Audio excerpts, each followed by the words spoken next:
Welcome back.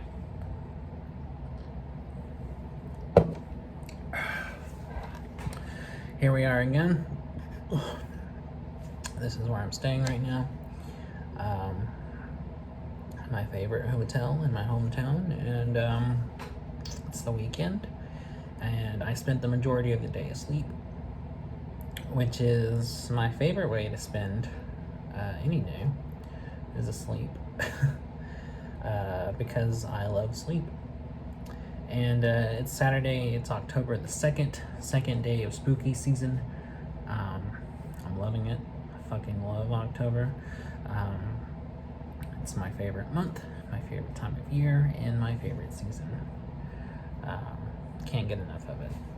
So this is today's message for my friend Lilla, a friend of mine who lives around and around the world while I'm lying and lonely. And today's message, Lilla, if you're watching this, is I just want to talk about music again. Some of my favorite of these vlogs are just when I was going on and on about music, so that's what I'm going to do this time. Because I love music, and if given the opportunity, can talk about it for hours. So let's jump right in. So I've been listening to Dylan's Blonde on Blonde, which is, of course, a masterpiece. One of my favorite Dylan albums. It's hard to pick a favorite when a songwriter as talented as Bob Dylan puts out as many albums as he has over the years. But it's definitely a favorite. I have certain albums of his I can definitely point to and call favorites. My very favorite is Blood on the Tracks from 1975. But Blonde on Blonde it's just one of his albums that I can just go back to again and again, and I have been lately going back to it again and again, and I love it so much. Some of my favorite tracks on that album are Visions of Joanna, which is the best song in my opinion. I Want You, which is a brilliant and very atypical love song. Absolutely Sweet Marie is a great song, really upbeat number. What else? Rainy Day Women 12 and 35 is a great classic. It has kind of like this loser marching band kind of sound to it. Very cool. Kind of drunkenly sounding. It sounds like the guys are having a few drinks in the studio when they recorded it. Some other great songs from the album are One of Us Must Know, Sooner or Later, which is, I think, the best, breakup song of all time. It's definitely the best song about lovers going separate ways and kind of reflecting on why it didn't work. And I think it's the best song of that nature written by anyone. And it's just a very emotional song, and when it hits the chorus, it pulls your heart out of your chest, and I love it so much. Dylan's backing band on this album has some great members, some of the strongest musicianship on any of his albums in his entire career, I think, including Joe South, which plays bass on some of the tracks, like Visions of Joanna, which has one of the most distinct bass lines in a rock song. And just, very strong musicianship, very tight band on this record. And if you haven't listened to it, I highly recommend it. Even if you're not a fan of folk music or older 60s music, even if you're not a fan of anything from the 1960s, I still recommend giving it a try, because the songwriting stands on its own, and of course the lyrics are Dylan's bread and butter, and I think he is without doubt the best lyricist in music ever. No one has topped him, and no one is even come close, I would say. And it's lyrics really that are what stand out the most in his music. even if Dylan had never chose to become a musician and simply had been a writer, like a poet, he would have been. I think his legacy would have just been just as assured. He just would have been big in the literary world, as much as he is a legend in the musical world, for sure. And Leopard Skin Pillbox Hat is a great like blues rock song as well. It's a standout track. That one gets stuck in my head probably more than the other tracks. And it has some of the funniest lines in his music. Like some of my lines from the song are, I see you got a new boyfriend. I caught you making love with him. Or no, I'd never seen him before. I caught you making love with him. You forgot to close the garage door. That's so great. I also like the part where he says, "You may think it's your money, but I know what he really loves you for. It's your brand new leopard skin pillbox hat." It's just so funny. On paper, it sounds like Dylan made a bet with somebody to see if he could write a song about any mundane object. And even if that was the case, he fucking nailed it because that song fucking rocks. And he turns a very seemingly ordinary object into a song that is funny and does actually pack some emotion into what he's talking about, because underneath the spiky humor, there's a genuine sense of hurt, a genuine sense of sarcasm and derision in it, which he excels at. Dylan can be sarcastic like nobody else. There's very few songwriters that can match his venom and lyricism. I would say the only songwriter that comes close to matching his kind of talent and really chewing somebody out and really, telling them off lyrically would be Elvis Costello, another songwriter known for, who can be very bilious when he wants to be.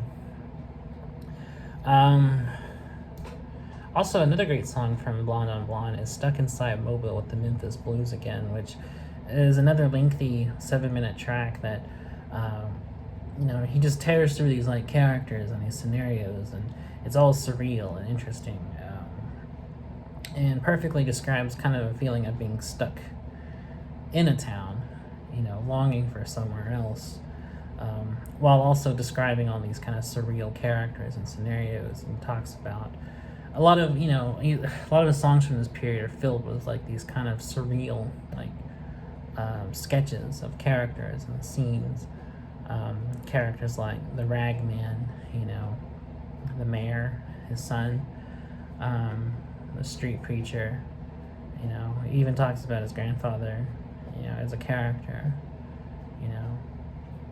and the ladies on the street, and really gives a kind of time and place, He even and Shakespeare's a character in the song as well, and the lines that say, Shakespeare, he's in the alley in his pointed shoes and his bells, speaking with some French girl who says she knows me well.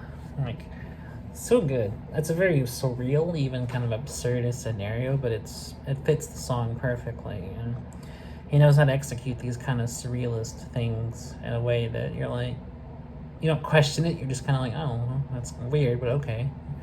It's all metaphoric. I imagine a lot of it is metaphoric. The song I Want You is also filled with surreal characters and situations. It talks about,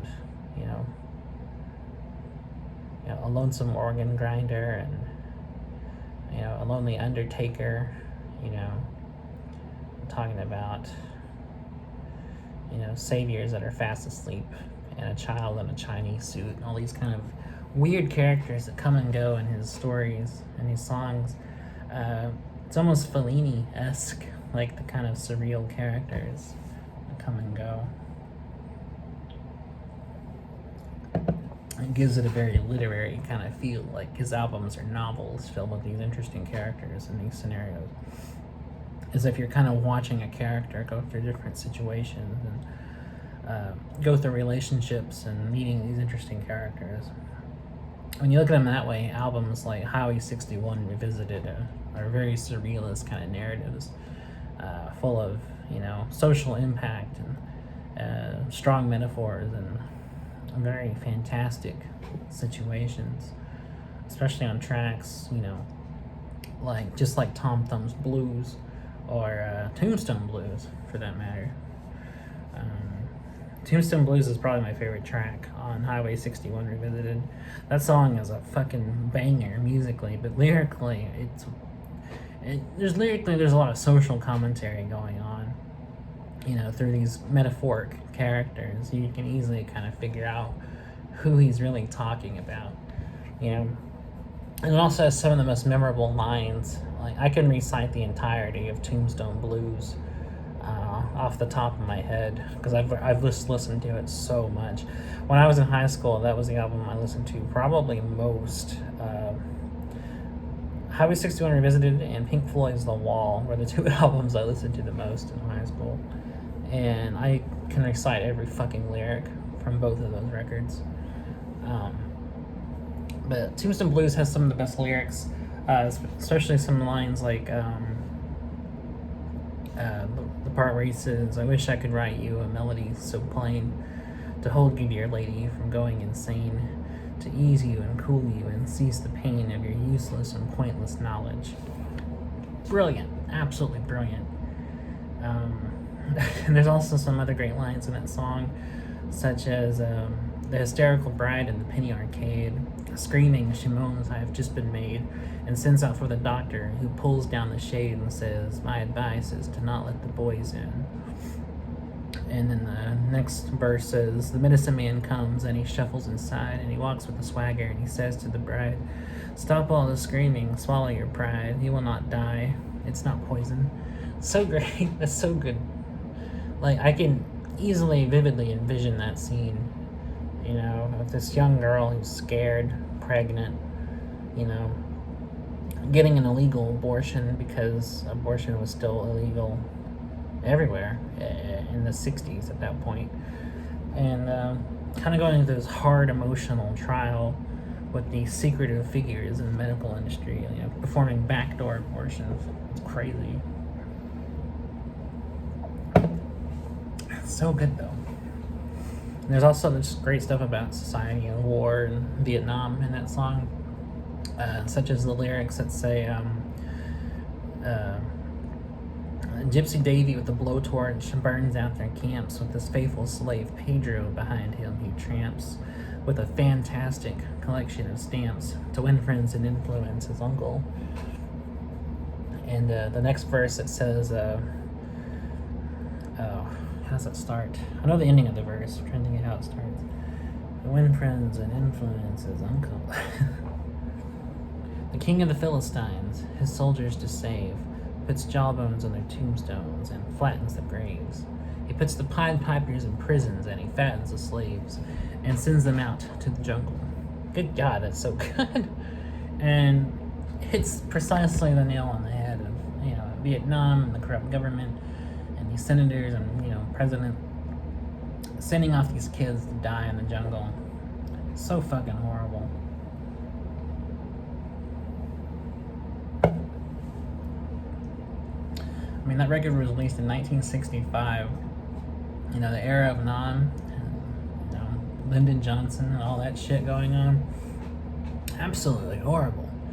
And Dylan captures the madness and surreal feeling of that decade perfectly in the music he was releasing then. Especially in songs like a Rolling Stone, Tombstone Blues. Even Highway 61 Revisited is surreal and kind of dense metaphorically as it is. I think there's a lot he's saying there, and the guys of these characters like God and Abraham, and Louis the King and all these other characters he's talking about. And Desolation Row is like an anthem for the decade. Like the whole 60s are summed up in that one 11-minute song, and it's perfect, so perfect. Excuse me. And there's also a lot of other good social commentary on Blonde as well. Some of the songs I mentioned. as well as just kind of some imaginative, surreal ideas like paintings in a museum talking about what it's like to be put on display for infinity, things like that. Like, who the hell thinks of that? It's so out of the box, so brilliant that, how can you, like, how can a normal person just like conceive of that? That's, you know, it's no wonder that Dylan won the Nobel, or not the Nobel. I'm sorry, the Pulitzer Prize. I mean, he deserves to win the Nobel, but hasn't won that yet. And he's just, his contribution to American music and just music in general, is, no matter how much you say about it, it's still underrated. Like, you can't state enough how much his influence and inspiration has reached across all of modern music. It has changed the landscape, of what, folk music can be and what rock music can be and what you can talk about and what all you can say and how poetic, popular music can aspire to be. There's so much he's paved the way for a lot of other people to come. Not just the folkies that imitated him, like, in his own era, but just people after, and even people in other genres of music, and other sounds, And his influence is so widespread, and he's even influenced people outside of music, a lot of poets and writers. He's influenced me as far as poetry, not in a direct way, but more in the spirit of how he said things and his kind of vision of scope and how he talks about things and addresses love and relationships and breaking up and falling apart and ruined relationships and growing distance. Stuff like that have been a big influence on my poetry and how I write poems. It's so good though. Like, nobody can talk enough about Dylan. I mean, the man is truly, and I don't throw this word around like a lot of people do, he's truly a genius. Like, I really don't call just anybody that. I reserve that word for a very select group of people in any field, and I think that he truly is a genius. There's very few people in modern music I would put in that category. Very, very few. But he's one of them. Just all the things he's accomplished, as a songwriter, it's insane, really. Just, almost to an overwhelming degree, just thinking about all the stuff he's done and as many songs as he's written. Because not only, he's a fantastic and quality songwriter and performer, but so prolific. The man's released a ton of music over the years, and it's all great and it's all interesting and it all has something to say. And even when he's like talking, even when he's not talking about anything, even when he's just doing more like absurd kind of silly songs, even those are lyrically brilliant and use wordplay very well. Something like Subterranean Homesick Blues is a stream of consciousness nonsense song, but it still sounds cool, and everything he's saying is witty and funny and has a lot of like barbed comments about things, with lines like 20 years of schooling and they put you on the day shift. Like, so good. It says a lot about society within the framework of a nonsensical kind of song, which I think the best nonsense is stuff that still slips in clever jokes or societal observations and things. Even the best practitioners of like literary nonsense did that. I mean, Lewis Carroll, Alice in Wonderland is a bizarre like road trip through this strange world, but he still puts in a lot of like social commentary and lots of brilliant uses of wordplay and satire. And same with Edward Lear, he did the same thing. So even when Bob Dylan does it, he's still putting a lot of clever jokes and still a lot of clever observation, even if it is a nonsensical song. The same way John Lennon did in a song like I Am the Walrus, which is a nonsensical tune, but does slip in some commentary. specifically about the police. Talks about them flying like pigs from the sky. It doesn't take, a rocket scientist to, figure out what he's saying there. The implication is pretty obvious.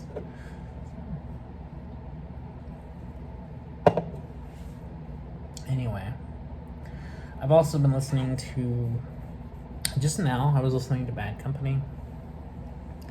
I was watching TV a minute ago, and they mentioned the song Feel Like Making Love. So I just had to hear it right then and there, so I put on my headphones and jammed to it. I love that song. I'm not a huge fan of that band, but they do have some songs I really like here and there. And that's actually one of my favorites by them.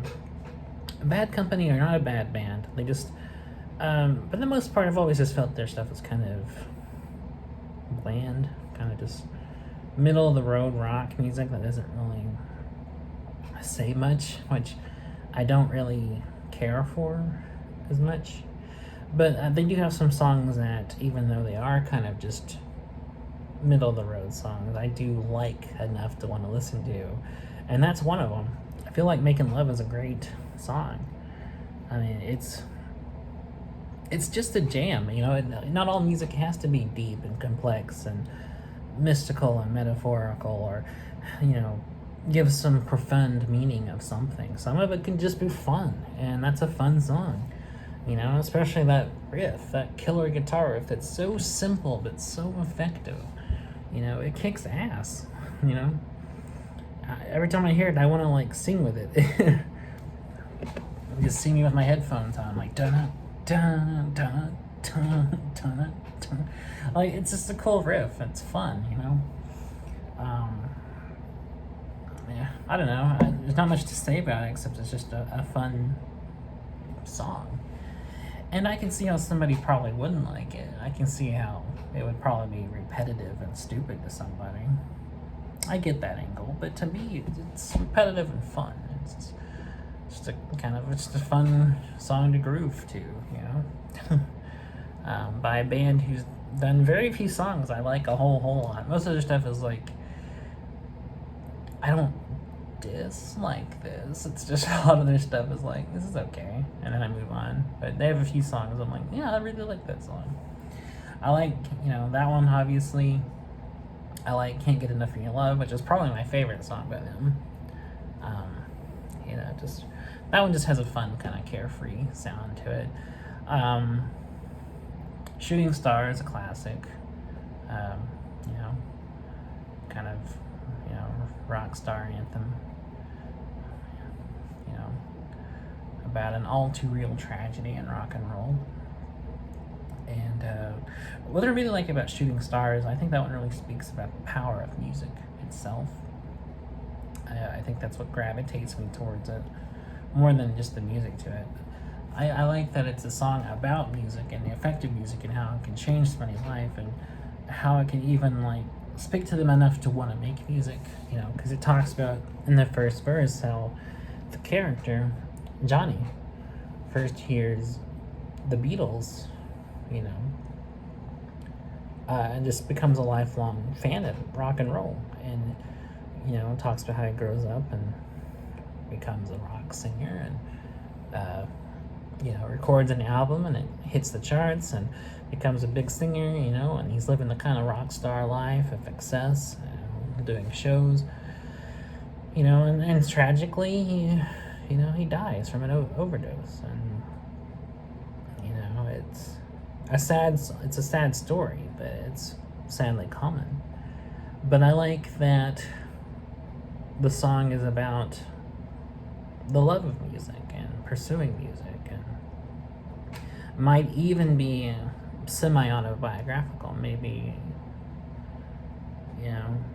in some ways it's heavily inspired by Paul Rogers' early love of music, and listening to the Beatles as a young boy and then loving them and getting into rock music, and how it made him become a rock singer. I don't think it would be too much of a stretch to say that it's probably there's a slight autobiographical element to that song. But it's such a good song, you know? Shooting Star, and just the way he sings it, his voice is so clear and pristine on that song, more so than I think a lot of the songs. Just the way he sings it. And I really like the melody that he wrote for it. The way that kind of like, you know, music, and the way his voice kind of rises and falls on the words, you know. You know, he's like, Johnny was a schoolboy when he heard the first Beatles song. Like, I just the way like it kind of rides that rhythm. You know, let me do it, think it was, and from there it didn't take him long. Like, just the way it kind of just rises and falls. It's a very nice melody to it. And then the chorus is like uplifting, you know, because we're all shooting stars, you know, we're all people, and we're all you know, worth dignity and respect, and we all shine in this dark world, you know. And so when he gets to that point, when he's like, don't you know that you are a shooting star? Don't you know? Like, that's really uplifting. I like the idea of that, you know. And, you know, I do think that's true. I think we all are shooting stars. Don't you know? And it's a good song. Probably, actually, I think that and Can't Get Enough of Your Love are like tied for my favorite Bad Company song. But yeah, you know, for a band that I usually don't have this much to say on them, I think this was kind of, I guess it's probably the most I've ever thought about them, actually. They've always been a band that I'm like, I like this, and then I couldn't move on. But they're a band I never really got into, so I never really expended like a huge amount of thought on them. But just now, really thinking about them, they have some good stuff. You know, their song called "Bad Company" is a pretty good song. It's not great. It's not my favorite by them, but it's not a bad song. I like the piano to it a lot. The song kind of actually reminds me of a Bob Seger song, just musically. To me, it always just sounded like something Bob would have thought of and wrote for himself. And the opening with the piano actually reminds me a lot of his song, a lot of the Seger song, "Turn the Page," kind of how it starts and how it kind of has this slow kind of piano sound. It's always reminded me of that song. And speaking of Bob Seger, segue, I've been listening to Bob's album Live Bullet, which is one of my favorite live albums ever. Like, I think Live Bullet is one of the best rock and roll live records ever produced. It's a concert that he did in Detroit in '75. The album was put out in '76. And has probably the best renditions of any of his songs from that period. And it does go through all the hits. It goes through all the early Seeger stuff, you know. All the ones you think of, they're on that album. You know, and it has, you know, Beautiful Loser and Traveling Man and I've Been Working, you know. Even has ballads like Turn the Page and Jody Girl. So good, you know. And in the live version of, you know, Beautiful Loser, and the way it transitions into Traveling Man is one of the, like, that gives me goosebumps. I kid you not, it gives me goosebumps every time I hear that. Every time I hear those two songs on that record, and the way they transition into each other, like, oh my god, it's so good. Seriously, if you haven't heard it, go listen to that right now. Listen to the live version of Beautiful Loser. And listen to the way it transitions into the live version of Traveling Man, because God, it's so good. Like, oh my God, the Silver Bullet Band. Can we talk about them for a second? Okay, so the Silver Bullet Band. For anyone who doesn't know, if anyone's watching this and you're not like a classic rock junkie like I am, or I don't know much about 70s rock bands, this is for y'all. Okay, so Bob Seger is a singer-songwriter. He's been around for a long time. He started in the late 60s. Had a very successful career starting in the 70s. And by the late 70s, he was like a household name. And his backing band throughout the 70s was a band called the Silver Bullet Band, who, played on his albums and played live on tours and things like that. And frequently, most of his albums were credited to Bob Seger and the Silver Bullet Band. And I honestly think they're one of the best backing bands in rock ever. Like, I just think they're one of the best like bands any singer has ever had backing them. And those guys could really play. Like, they were very talented, serious musicians, you know. And this album is like a highlight for them. Like, this is like a demo reel of how good they are as live musicians, and the way they can play off Bob, and the way like he interacts with them, and the way like they can like set a mood and like set a scene. You know, they jam really when they want to. They can quiet things down when they want to. Even in the same song, like a song can start off really upbeat and jamming, and Bob can like kind of, as ringleader, kind of like, you know, take it down a notch. You know, talk to the audience. You know, there's a lot of audience interaction. He knows how to read a crowd and can interact with them, you know, which is on display on this album, you know. And then when he wants to, he can kick things back up. You know, they can start jamming again. And this is done excellently on songs like "I've Been Working." He does that very well on, you know, just so good, you know. Or his rendition of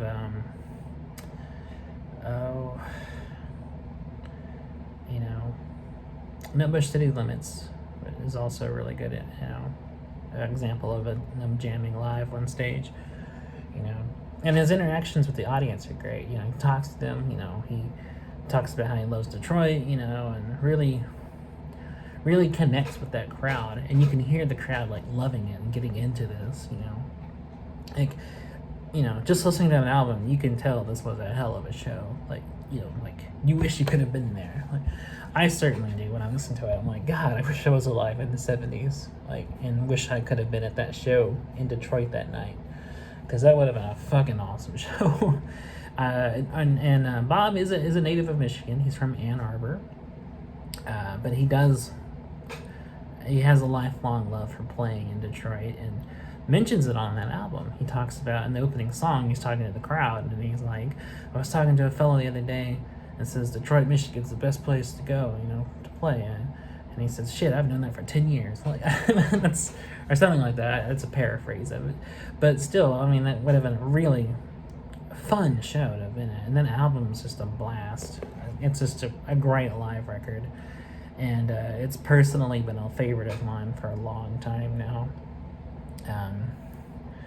But yeah, if you don't ever listen to an album, at least listen to the tracks Beautiful Loser and Traveling Man from that album, and listen to the way they segue into each other, because goddamn, what a great transition. I fucking love it so much. And I meant what I said. I get goosebumps. Like, I literally get chills. It's so good. You know, people say that jokingly or the cliche or something, but to me, you know, if I connect with something enough and it connects with me and speaks to me in a way that's so powerful or impactful enough, yes, I do get chills from something. I've seen stuff that actually did make the hair on my neck stand, and that really does, without fail. It's just one of those pieces of music that's so it hits me so hard in the gut that I always get chills every time I hear it. It's so fucking good. The same way I always do every time I hear the solos in the Pink Floyd song "Comfortably Numb," going back to the wall. Every time. I've heard "Comfortably Numb" my whole life. I've been listening to Pink Floyd and listening to The Wall like for years, and every time when "Comfortably Numb" comes on and I hear those guitar solos, the one in the middle and the one that ends it, without fail I get chills. It's so good. Like, Jesus, it's so good. Like, David Gilmour is one of the greatest guitarists in music, and I will die on that hill, because god damn, that guy can play. And not just in a technically complex sense. I mean, yes, he is a very technically gifted player, but for me what matters is the emotion he can wring out of his instrument. He can make the guitar sing or cry or scream. Like, he knows exactly how to communicate an emotion through music in a way that I think very few people can, and very few people can do as well as he can. He's just a naturally gifted musician who has an insane amount of expression, and I love it so much. And that's why Pink Floyd are one of my favorite bands, and have been one of my favorite bands for years.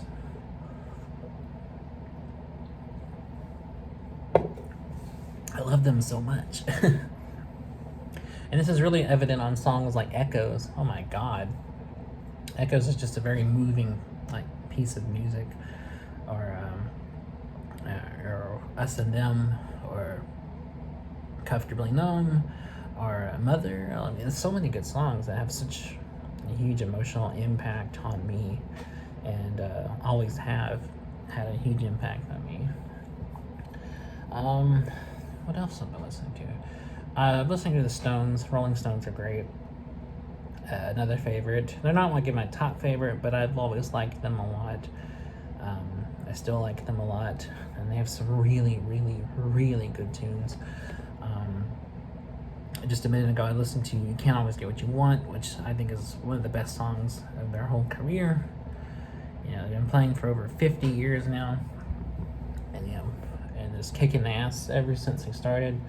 And they have some really good songs, like "Heartbreaker," "As Tears Go By," "Can't You Hear Me Knocking," "Wild Horses," "Waiting on a Friend." Like, these are some good songs. Like, they're just a talented band. They know how to write a song. And they know how to play, and they get so much emotion out of the songs. I love them so much. They're just a really solid rock band, especially on a track like "Gimme Shelter." Oh my god. Just the way that song comes together, all the chords used in the chorus, and the way Nick sings it, he's almost screaming the lyrics and emotion, He's like, "It's just a kiss away, kiss away, kiss away." Oh, yeah. And the backing singer on that song, oh my god. The woman in the background screaming like, "Rape, murder." Like, just the way she sings it is like, oh my god. You can tell she's like throwing herself completely into the music.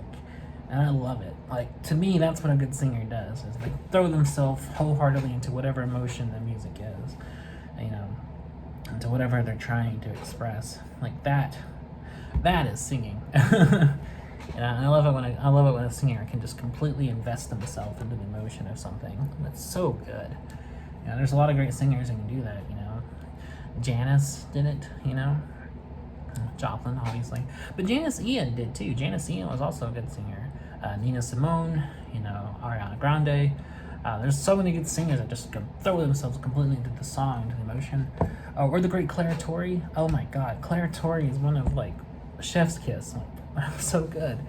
For those who don't know who I'm talking about, Claire Torrey was a vocalist who did a lot of session work back in the 70s and the 80s.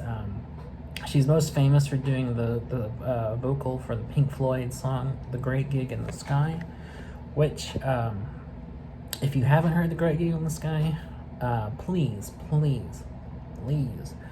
go listen to that song. Like, shut this shit off and go listen to it, 'cause it's so good. "The Great Gig in the Sky" is like it is. It's the highlight for their album "Dark Side of the Moon." I know "Dark Side of the Moon" is so acclaimed, and everybody talks about it, and they talk about how great it is. But for me, the true highlight for that album is that track. "The Great Gig in the Sky" is one of the most emotional, moving, expressive pieces of music I've ever heard, and it's all from her. It's all her singing and her voice, and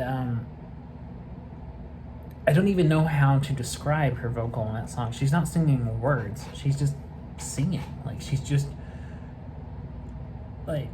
reaching inside herself and just belting out what she's feeling. Just these, like, this in this abstract, wordless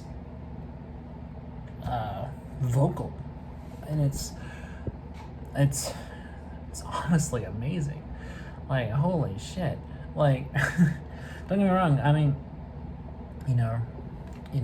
David Gilmour and Roger Waters are great singers too, but nothing on this. Nothing on Claire singing on that song. Like, I wish she could have just like sang for them for the rest of their career. That would have been so good. Like just to hire as like a front woman or just as a featured singer. I mean, maybe Dave and Roger can sing too, but have her sing a lot of tracks. That would have been so good. Because goddamn, what a great song! What a great vocalist!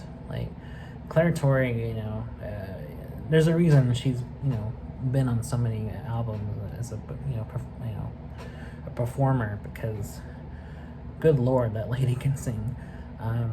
She also did a great job. She sang the backing vocals on the song.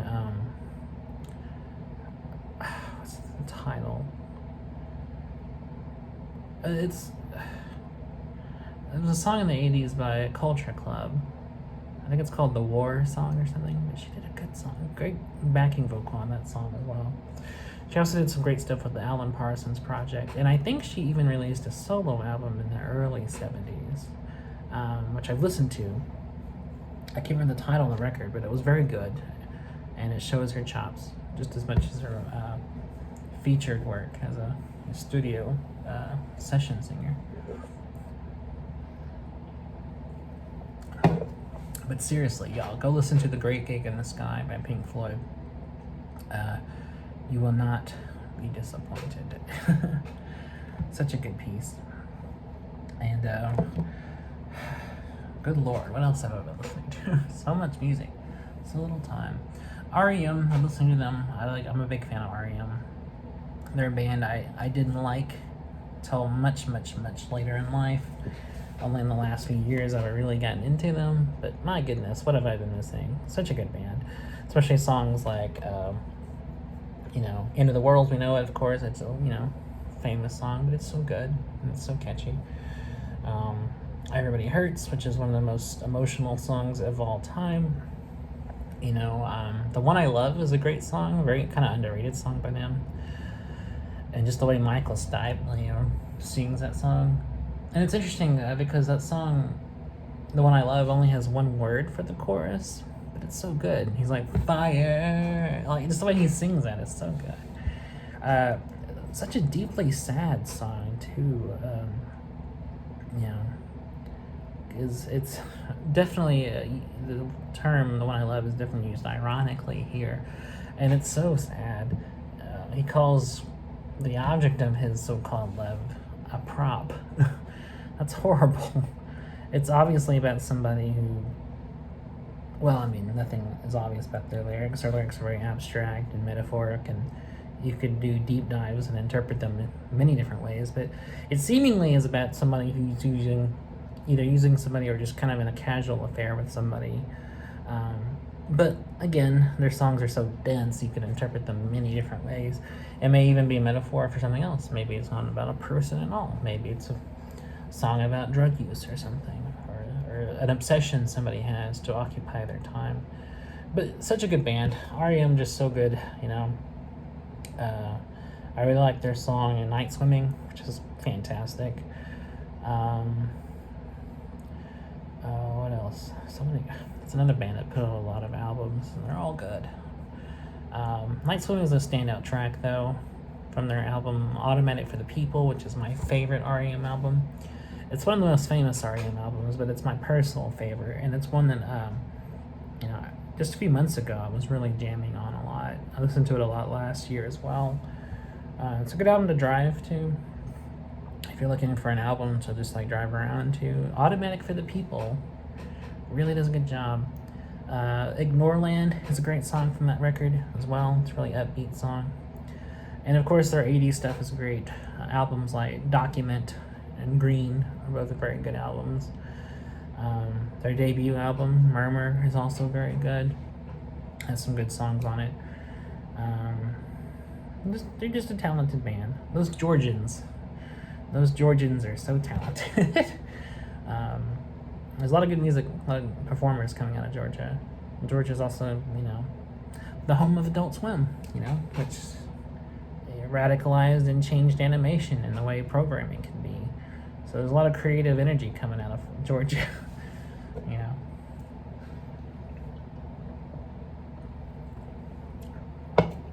What else? So much music. If a hard time like keeping track of everything. Now that song's in my head. Fire. I can't sing for shit, or I would sing it properly, but just as a piss take, I can do it. Fire. A simple prop to occupy my time. I wish I could sing. I really can't sing very well. Which is kind of a problem considering I do music and I even put out an album. Maybe I should have had someone talented sing on that album. So besides Dylan, REM, Pink Floyd, who else have I been listening to? Stones. Oh man.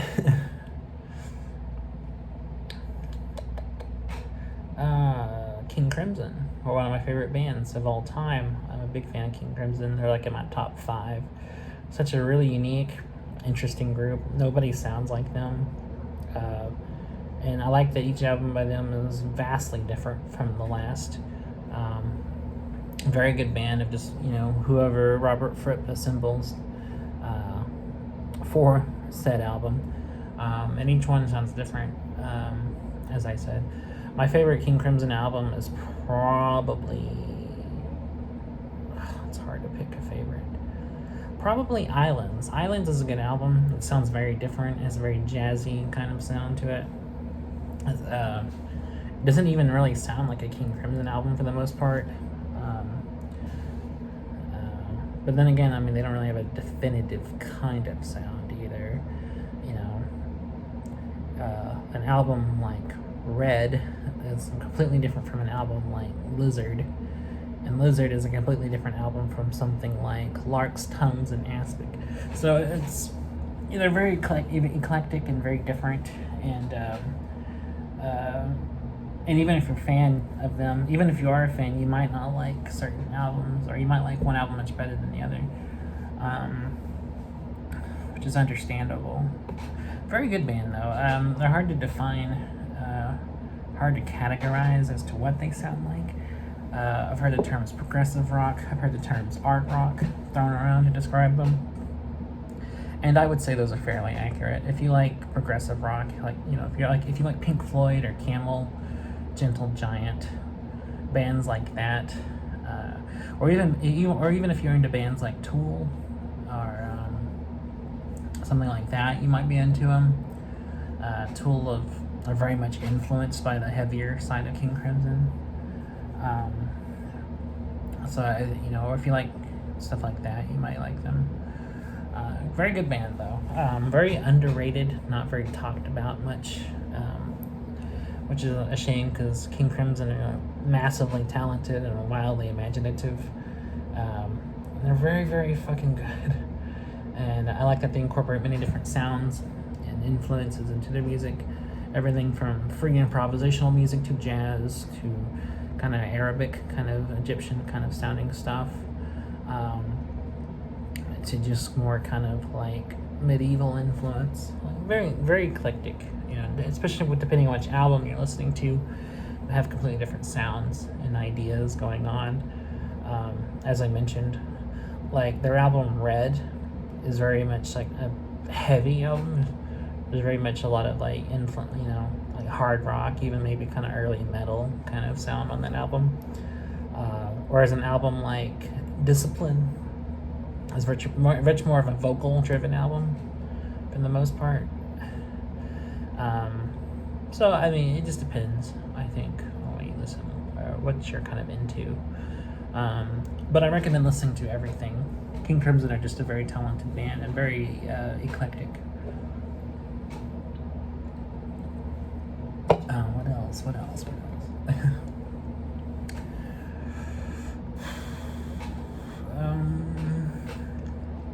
I also like I'm trying to think just the last few days. My favorite band, The Pillows. I did a whole video talking about them. I'm listening to them quite a bit. Probably more than most lately. I've been listening to their album Wake Up, Wake Up, Wake Up the most. It's definitely one of my top favorite records by them. They're definitely good though. If you like alternative rock, if you like power pop, if you like very kind of upbeat, kind of, get up and go kind of stuff. A lot of stuff is very upbeat. A lot of stuff is very like, almost anthemic, like very just catchy, gets you on your feet, gets you going kind of stuff. It's very good. I recommend them pillows. Like, anyway, just because I love them and they're my favorite band. But just, for anyone who may want something different, especially if you're kind of tired of maybe what you listen to regularly and you want to listen to something else or something from a different culture, then check them out. They're a Japanese band. They're so good. And they're just kind of a very upbeat alt rock kind of band. Very kind of power pop sounding. And depending on what kind of like era you listen to, they have different sounds. Like they started with kind of more of a jangle pop sound, had a very brief jazz rock period, and then just from there became like a more straightforward alternative band. But they're so good. And I want everybody to listen to them, so go listen to the Pillows. So check them out. So anyways, I guess that's kind of sums up everything I'm listening to lately. Sorry to ramble on so much. Sorry, not sorry. But I'm gonna end everything here and be back tomorrow because I've talked long enough. So I hope to hear from you again, Lilla, and I hope to catch you around. So until I talk to you again, I will see you tomorrow. Bye.